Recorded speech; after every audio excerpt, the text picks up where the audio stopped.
Sun டிவியை வச்சு ஒரு மிகப்பெரிய ஒரு போலி பிம்பத்தை உலக தமிழர்கள் மக்கள் கிட்டத்துல இவங்க கடத்த முயற்சி பண்ணாங்க. அதாவது என்னன்னா, தமிழ்நாட்டுல தமிழை வாழ வைக்கிறதே வந்து சன் டிவி தான்ற ஒரு பெரிய போலி பிரச்சாரத்தை அவங்க முன்னெடுத்தாங்க.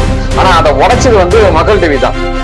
பிற்காலத்தில் அது ஒரு பெரிய எழுச்சியா வந்து மக்கள் டிவி கையில எடுத்த உடனே அவங்க பயன்படுத்தின தூய தமிழ் வார்த்தைகள், பேருந்து, மகிழுந்து, கைலி, இது போன்ற ஒரு சின்ன சின்ன தினமும் பயன்படுத்தக்கூடிய தமிழ் வார்த்தைகளை அதிகமா பயன்படுத்தி மக்கள் டிவி வந்து மக்களிடையே ஒரு பெரிய விழிப்புணர்ச்சி ஏற்படுத்தினோடனே சன் டிவி தமிழ் வளர்க்குதுன்ற போலி பிம்பத்தை உடைக்கிறதுக்கு ஒரு பெரிய முயற்சியா மக்கள் டிவி இருந்தது.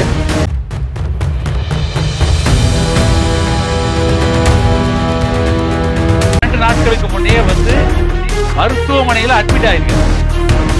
எங்க சென்னை ஓமந்தூரார் மருத்துவமனையில். அந்த மருத்துவமனையில போய் ஏவா வேலுவும் அருளும் மருத்துவமனையில உட்காந்து பேச்சுவார்த்தை நடத்துறாங்களா?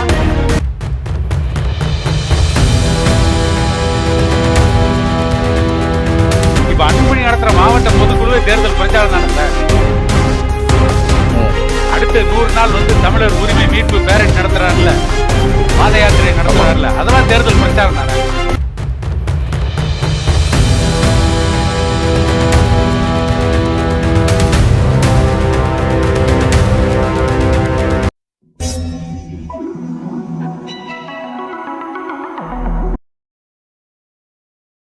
மகிழ்ந்த நேயர்களுக்கு வணக்கம். அரசியல் களம் நிகழ்ச்சியில் இன்று ஊடகவியலாளர் திரு எடப்பாடி துரைசாமி அவர்களோடு இணைந்திருக்கிறோம். உங்கள் சார்பாக அவரை வரவேற்போம். வணக்கம் சார். வணக்கம், அனைவருக்கும் வணக்கம். பாட்டாளி மக்கள் கட்சியினுடைய அரசியல் நடவடிக்கைகள் யாராலையும் கணிக்க முடியாது என்பதற்கு கடந்த கால நிகழ்வுகள் பல உள்ளன. அதனுடைய தொடர்ச்சியாக இப்போது ஒரு செய்தி என்னன்னா, இந்த பாட்டாளி மக்கள் கட்சியினுடைய சேலம் மாவட்ட சட்டமன்ற உறுப்பினர் திரு அருள் அவர்கள் திராவிட முன்னேற்ற கழகத்தினுடைய முக்கிய அமைச்சரான திரு ஏவா வேலு அவர்களை கூட்டணி சம்பந்தமா சந்திச்சாரு அப்படின்ற ஒரு செய்தி வந்திருக்கு. அது எவ்வளவு தூரம் உண்மை சார்?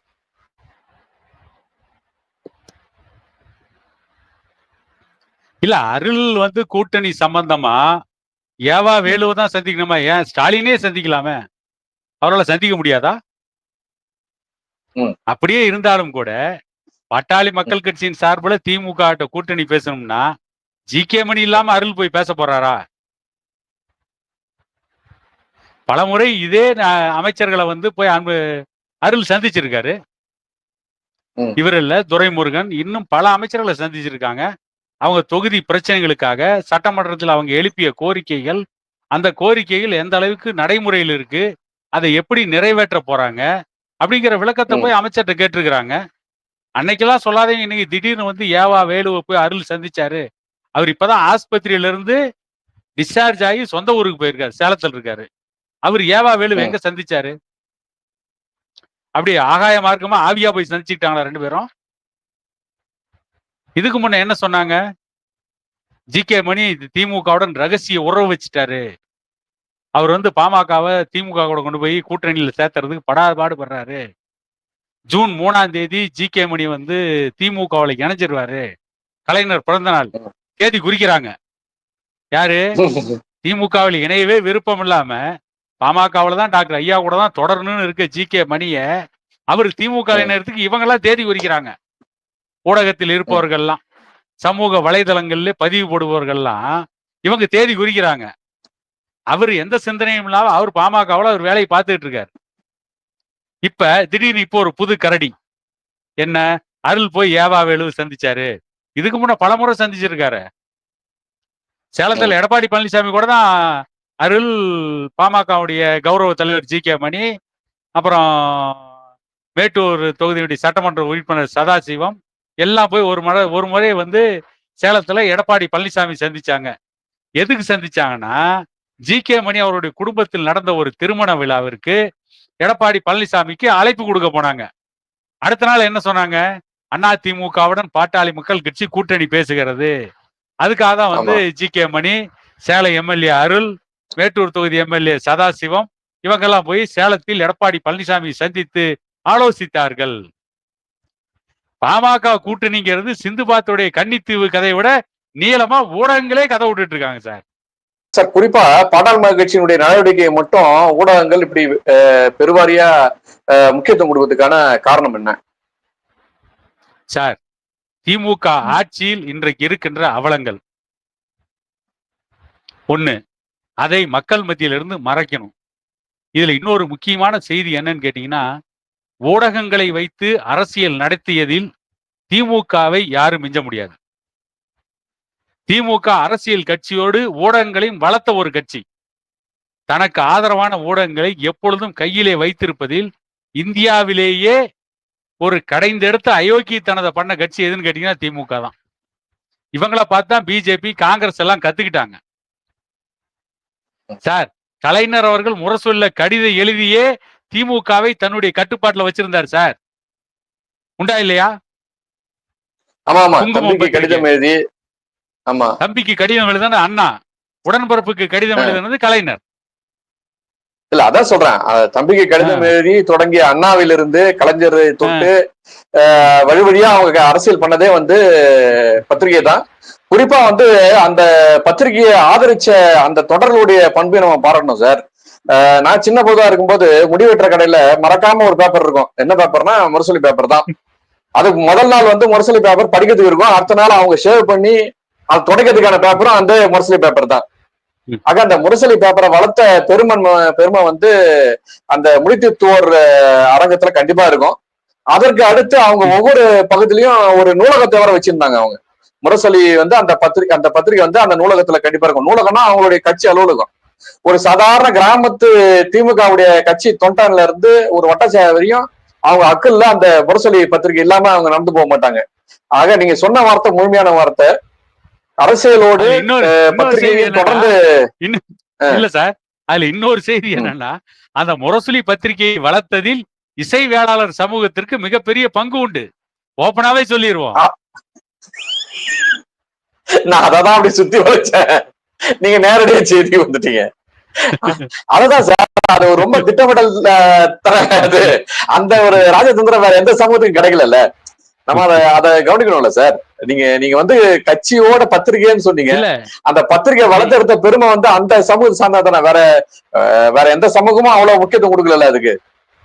இப்ப நீங்க சொன்னதுல இன்னொரு சிந்தனை என்ன எனக்கு ஓடுதுன்னு கேட்டீங்கன்னா, பேரினர் அண்ணா காலத்துல திமுகவுடைய அலுவலகங்கள் எல்லாம் வந்து நூலகங்களா இருந்ததுங்கிறத நான் மறுக்கல, ஏத்துக்கிறேன். இன்னைக்கு அதெல்லாம் நூலகங்களா இருக்குதா இல்ல டாஸ்மார்க்குடைய கிளையா இருக்கான்ற ஒரு கேள்வியும் எழுப்புது. அந்த நூலகங்கள்லாம் இன்னைக்கு இருக்கா? நூலகம் இருக்கு சார். அவங்க வந்து ஒவ்வொரு ஆட்சி காலத்திலயும் தொடர்ந்து வந்து ஏதாவது ஒரு பேர நூலகம்னு ஒரு இல்ல சார், அரசு நூலகங்களை திறந்திருக்காங்க, இல்லன்னு சொல்ல. இன்றைக்கு திமுகவுடைய அலுவலகங்கள் நூலகங்களா செயல்படுதா அல்லது தமிழ்நாட்டு மக்கள் நூலாக்க செயல்பட்டு கொண்டிருக்கிறதா இல்ல டாஸ்மார்க்குடைய விளம்பர நிறுவனமா அது செயல்படுதா அப்படிங்கிற கேள்வியெல்லாம் இன்னைக்கு இருக்கு. எனக்கு தெரிந்து இன்றைக்கு சென்னை அண்ணா அறிவாலயத்தில் நூலகம் இருக்கா என்னன்னு எனக்கு தெரியாது. பெரும்பாலான திமுக அலுவலகங்களில் இன்றைக்கு நூலகங்கள் இல்லை. அண்ணா காலத்திற்கு பிறகு கலைஞர் காலத்தில் கொஞ்சம் இருந்தது. இப்பொழுது இவர்கள் காலத்தில் நூலகங்கள் இல்லை. இன்னைக்கு வந்து சினிமாவை பார்க்கறதுக்கு ஒவ்வொரு இதுலயும் வந்து டிவி வச்சிருக்காங்க. ஆமா சார், காலத்துக்கேத்த வளர்ச்சி சார். முதல்ல வந்து ஒவ்வொரு தொண்டனையும் தன்னுடைய பெரிய ஆயுதமா கலைஞர் பயன்படுத்தினாரு. அவங்கள வச்சுதான் அரசியல் பேச வச்சாரு. இன்னைக்கு அதே தொண்டன் 200 ரூபாய் கூலியா மாறி கையில இருக்கிற மொபைலை வச்சு அவங்க பிரச்சாரம் பண்றாங்க சார். மத்த கட்சி யாரும் அதை பயன்படுத்திக்கலையே. இல்ல, மத்த கட்சி பயன்படுத்திக்கலன்னு சொல்ல முடியாது சார். மத்த கட்சி பயன்படுத்துறாங்க, பயன்படுத்தாம இல்ல. மத்த கட்சிகள் இவங்களை போல முழுசா பயன்படுத்தலன்னு சொல்லலாம். பயன்படுத்திட்டு தான் இருக்காங்க. ஏன்னு கேட்டீங்கன்னா, அது இந்தியாவிலேயே முதல்ல தனியார் தொலைக்காட்சி நிறுவனத்தை ஆரம்பிச்சது கலைஞர் குடும்பம் தான், சன் டிவி தான். அதுக்கு அப்புறம் தான் வட இந்தியாவில் இருக்கிற மிகப்பெரிய நிறுவனங்கள்லாம் அந்த தனியார் தொலைக்காட்சி நிறுவனத்துக்கு வந்தாங்க. ஏன்னா ஊடகத்தினுடைய பங்கு அரசியலை எந்த அளவுக்கு நிர்ணயிக்குது, ஊடகங்கள் எப்படி அரசியலை தீர்மானிக்குது அப்படிங்கிறதான். இதுக்கு உதாரணம் ஜூலியஸ் சீசர் சொன்னதுதான். உன்னை பற்றி நீயே உறக்க சொன்னார், உனக்காக யாரும் பேச வரமாட்டார்கள், உன்னை பற்றி நீதான் உறக்க சொல்லுன்னு ஜூலியஸ் சீசர் சொன்னாரு. அத தமிழ்நாட்டுல இந்தியாவுல யார் கடைபிடித்தார்களோ இல்லையோ, கலைஞர் கருணாநிதி தான் அத முதல்ல கடைபிடித்தார். அத மறுக்கல. ஆனா, அதன் மூலம் தமிழ்நாட்டு மக்களுக்கு ஒரு மறுமலர்ச்சியை, தமிழ்நாட்டில் ஒரு விழிப்புணர்ச்சியை, தமிழ்நாட்டில் அனைவருக்கும் கல்வி, அனைவருக்கும் வேலை, அனைவருக்கும் சமூக நீதிங்கிறத சாதிச்சாங்களான்னா, இல்ல. கலைஞர் எழுதின திரைப்படத்தினுடைய கதை, வசனங்களை மக்களிடையே கொண்டு போய் சேர்த்துனாங்க. அத மட்டும் தான் பண்ணாங்க. கலைஞருடைய குடும்பத்தின் வளர்ச்சிக்கு தான் இந்த தகவல் தொடர்பு சாதனங்கள் பயன்பட்டது. திமுகவுடைய வளர்ச்சி என்பதே கலைஞர் குடும்பத்தின் வளர்ச்சி தான். அதுக்கு தான் நீங்க சொன்னதுல தவிர நீங்க அதுக்கு தான் நீங்க பயன்படுத்தப்பட்டது சொன்னதுல தவிர, மக்களுக்காக அவங்க பயன்படுத்தல. உண்மைதான் சார். அந்த அதே சன் டிவியை வச்சு ஒரு மிகப்பெரிய ஒரு போலி பிம்பத்தை உலக தமிழர்கள் மக்கள் கிட்டத்துல இவங்க கடத்த முயற்சி பண்ணாங்க. அதாவது என்னன்னா, தமிழ்நாட்டுல தமிழை வாழ வைக்கிறதே வந்து சன் டிவி தான்ற ஒரு பெரிய போலி பிரச்சாரத்தை அவங்க முன்னெடுத்தாங்க. ஆனா அதை உடைச்சது வந்து மக்கள் டிவி தான். பிற்காலத்துல அது ஒரு பெரிய எழுச்சியா வந்து மக்கள் டிவி கையில எடுத்த உடனே அவங்க பயன்படுத்தின தூய தமிழ் வார்த்தைகள், பேருந்து, மகிழுந்து, கைலி, இது போன்ற ஒரு சின்ன சின்ன தினமும் பயன்படுத்தக்கூடிய தமிழ் வார்த்தைகளை அதிகமா பயன்படுத்தி மக்கள் டிவி வந்து மக்களிடையே ஒரு பெரிய விழிப்புணர்ச்சி ஏற்படுத்தின உடனே சன் டிவி தமிழ் வளர்க்குதுன்ற போலி பிம்பத்தை உடைக்கிறதுக்கு ஒரு பெரிய முயற்சியா மக்கள் டிவி இருந்தது. நீங்க சொன்ன மாதிரி இந்த சன் டிவி வந்த பிறகுதான் சார் அந்த பொதுபோக்கு சித்திரம்லாம் நிறைய வந்தது. பட்டிமன்றத்தை வந்து ராமாயணத்துல கதாபாத்திரங்களை தான் முதல்ல பேசியிருந்தாங்க. ஆனா பிற்காலத்துல வந்து குடும்பத்தினுடைய வளர்ச்சிக்கு பெண்கள் முக்கியமா, ஆண்கள் முக்கியமா, அல்லது மாமியார் சண்டை பெருசா, மருமக சண்டை பெருசான்றதை ஆரம்பிச்ச போய் சீரியல்ல வந்து அதனுடைய சீரழிவை எடுத்துட்டு வந்து இன்னைக்கு வந்து மக்கள்ல இந்த சன் டிவியை புறக்கணிக்கக்கூடிய ஒரு மிகப்பெரிய நிலைக்கு எடுத்துட்டு வந்து வச்ச ஒரு பெரிய பேர் வந்து திமுகவை தான் சாரும். ஆனா கலைஞர் உங்க வார்த்தைப்படி சன் டிவியை ரொம்ப தந்திரமா பயன்படுத்திக்கினார். தன்னுடைய விளம்பரத்துக்கும் சரி, கட்சி வளர்ச்சிக்கும் சரி, தன்னுடைய குடும்பத்துக்கான பொருளாதார வளர்ச்சிக்கும் சரி, அதை அவர் ரொம்ப அழகா தந்திரமா பயன்படுத்தினாரு. மத்த யாருமே அதை பயன்படுத்திக்கலன்றது உண்மைதான். அந்த வகையில சார் இப்ப நம்ம செய்திக்கு வந்துருவோம். ஏன்னா செய்தியினுடைய தொடக்கம் ஒரு மாதிரி இருந்து முடிவு வேற மாதிரி போயிடுச்சு. பாமக தான் வந்து பேச்சுவார்த்தை தொடங்குதா, அல்லது திமுகவுடைய தரப்புல இருந்து நிர்ணயிக்கப்பட்ட ஒரு கூட்டணிக்கான தளபதியா வந்து ஏவா வேலுவுக்கு தான் அவங்க அந்த பொறுப்பு கொடுத்துருக்காங்களா, இல்ல பாமக வந்து அங்கீகரிக்கப்பட்ட ஒரு பேச்சுக்கான தொடக்கமா இது? அது எப்படி சார் பாக்குறது? சார், அருள் இன்னைக்கு ஒன்னும் புதுசா போய் ஏவா வேலு சந்திக்கலையே. தன்னுடைய தொகுதி பிரச்சனைக்காக பல முறை ஏவாள் வேலு மட்டுமல்ல, மத்த எல்லா அமைச்சர்களையும் சந்திச்சிருக்காரு. அது அமைச்சர் துரைமுருகனுக்கு இருந்த ஒரு இலாக்கா சம்பந்தமா ஏற்கனவே சேலத்துல ஸ்டீல் பிளான்ட்ல தொழிற்சங்க தலைவராக இருந்த ஸ்டீல் சதாசிவம் அவர்களை அழைத்து கொண்டு போய் துரைமுருகனை ஸ்டீல் சதாசிவமும் அருளும் ஒரு தொழிற்சங்க விஷயமா சந்திச்சாங்க. அது துரைமுருகனுடைய துறைக்கு உட்பட்ட ஒரு துறையில. இதுல என்ன தவறு இருக்கு? அதாவது ஒரு எம்எல்ஏ தன்னுடைய துறை சார்ந்த அமைச்சரை சந்திக்காம வேற என்ன வேலை பார்க்க முடியும்? ஒரு எம்எல்ஏ அதிமுக எம்எல்ஏக்கள் திமுக அமைச்சரை பாக்குறாங்க. அதிமுக ஆட்சியில் இருக்கும்போது திமுக எம்எல்ஏக்கள் அதிமுக அமைச்சரை சந்திச்சிருக்காங்க. அப்ப உடனே இப்போ ஒரு அதிமுக எம்எல்ஏ ஒரு பொதுப்பணித்துறை அமைச்சரை போய் சந்திச்சு என்னுடைய தொகுதியில ஒரு பாலம் வேணும்னு ஒரு கோரிக்கையை விடுக்கிறான்னு சொன்னா உடனே அந்த அதிமுக எம்எல்ஏ வந்து திமுக கூட்டணி பேசிட்டாருன்னு சொல்லுவீங்களா? இவர் போனது தொகுதி பிரச்சனைக்காக போயிருப்பார். அதுவும் இல்லாம இவர் 2 நாட்களுக்கு முன்னே வந்து மருத்துவமனையில அட்மிட் ஆயிருக்காரு. எங்க? சென்னை ஓமந்தூரார் மருத்துவமனையில. அந்த மருத்துவமனையில போய் ஏவா வேலுவும் அருளும் மருத்துவமனையில உட்காந்து பேச்சுவார்த்தை நடத்துனாங்களா?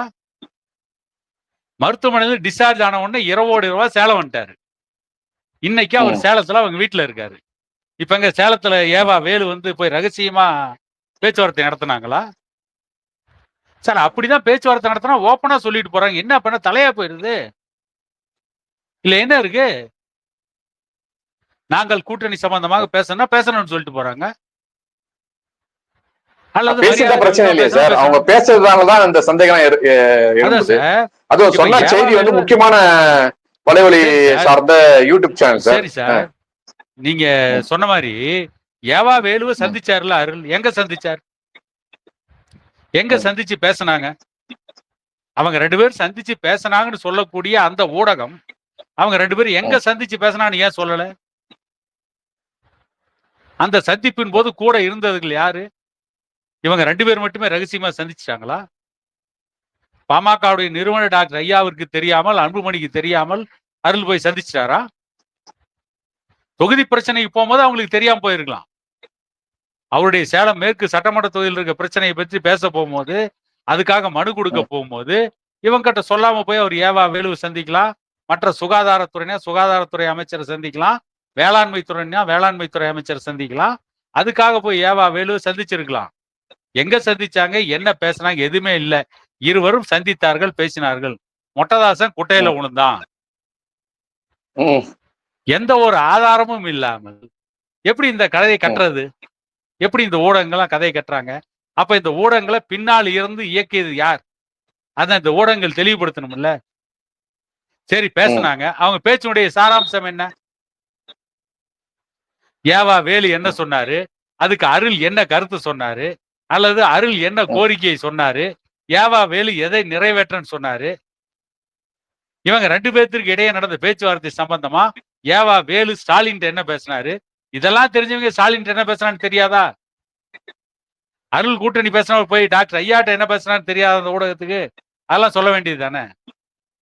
அருள் யார்கிட்ட போய் பேசினாங்கிறது பாமக நிறுவனர் டாக்டர் ஐயாவுக்கு தெரியல, அன்புமணி ராமதாஸுக்கு தெரியல. இந்த ஊடகத்துக்கு அவ்வளவு சீக்கிரம் தெரிஞ்சதோ? ஆஸ்பத்திரியில இருந்து பொதுவா வந்து இவர்தான் பேசினாரா? ஏத்துக்க வேண்டிய விஷயம் தான். இப்போ திமுகவும் சரி, அதிமுகவும் சரி, இன்னும் ஒரு படி மேல போய் சொல்லணும்னா பாரதிய ஜனதா கட்சியும் சரி, தேர்தல் பணிகளை தொடங்கிடுச்சு. தேர்தல் பணிகளை தொடங்கி அடுத்த கட்ட செயல்பாட்டுக்கு வந்துட்டாங்க.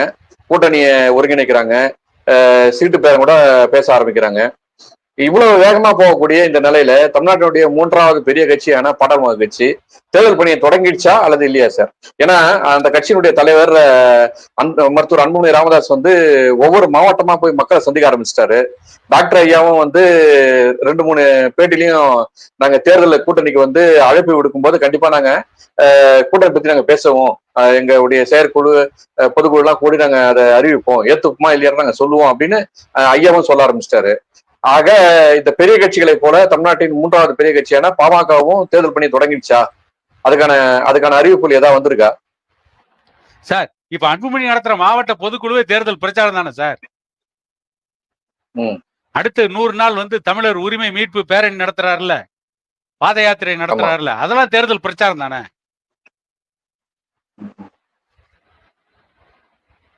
அடுத்து ஐயா தேர்தல் பிரச்சாரத்தை ஆரம்பிப்பாரு.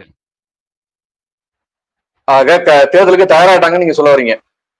பாமக தேர்தலுக்கு தயார். இந்த நிமிஷம் கூட தேர்தலுக்கு தயாரா தான் இருக்காங்க. தேர்தல் வியூகத்தை நான் அமைப்புன்னு சொல்லிட்டாரு டாக்டர் ஐயா. தேர்தல் கூட்டணியை நான் முடிவு பண்ணுவேன்னு சொல்லிட்டாரு. நிச்சயமா அவர் பண்ணுவார், அது நடக்கும். தேர்தல் கூட்டணி இருக்கும். கூட்டணியில் எவ்வளவு சீட்டு என்ன எல்லாம் வெளியே வரத்தர போகுது. சொல்லாம இருக்க போறாங்களா?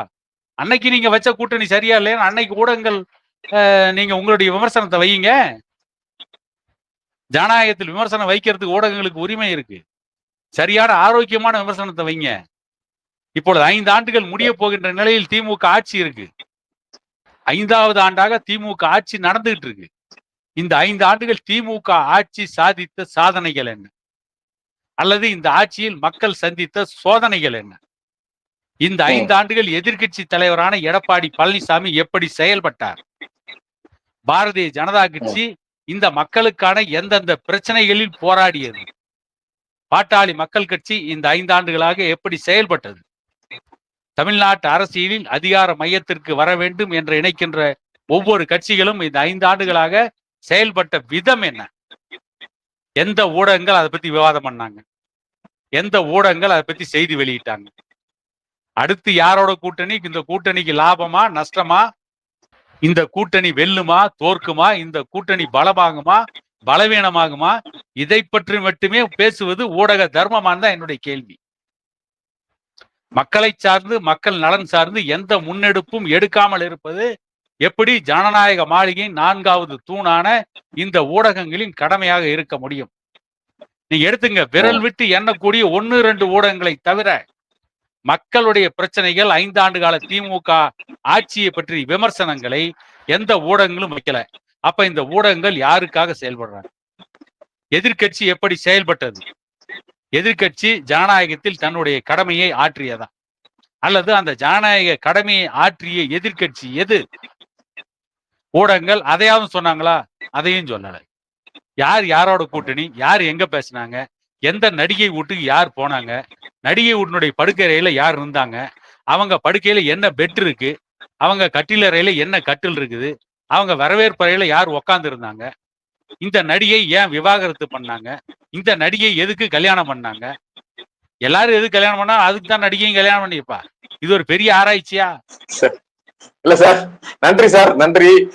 கூட்டணி பேரம் பாமகவுக்கு சாதகமா அமையுமா அல்லது திமுக அதிமுக கூட்டணிக்கான வியூகமாக இது இருக்குமா என்பதை பொறுத்திருந்து பார்ப்போம். உங்களுடைய நேரத்தை ஒதுக்கியமைக்கு நன்றி. நன்றி, மீண்டும் சந்திப்போம். நண்பர்களே, இது போன்ற தொடர்ந்த மக்களுடைய எதிர்காலத்தை மையப்படுத்தி ஏற்படுத்தக்கூடிய விவாதங்களை உங்களிடையே பகிர்ந்து கொள்ள உங்கள் மகிழ்நன் தொலைக்காட்சியை சப்ஸ்கிரைப் செய்து லைக் செய்தும் ஆதரவு தருமாறு உங்களை அன்போடு வேண்டிக் கொள்கிறோம். நன்றி.